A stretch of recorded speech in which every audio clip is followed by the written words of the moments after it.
கர்த்தருக்கு சோத்திரம். இன்றைய வேத வசனம் 71 சங்கீதம் 8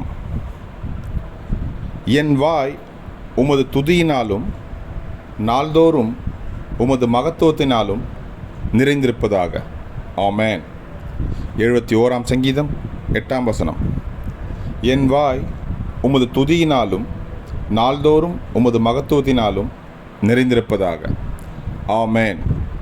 71 சங்கீதம் 8 கர்த்தர் உங்களை ஆசீர்வதிப்பாராக, உங்களோடு கூட இருப்பாராக.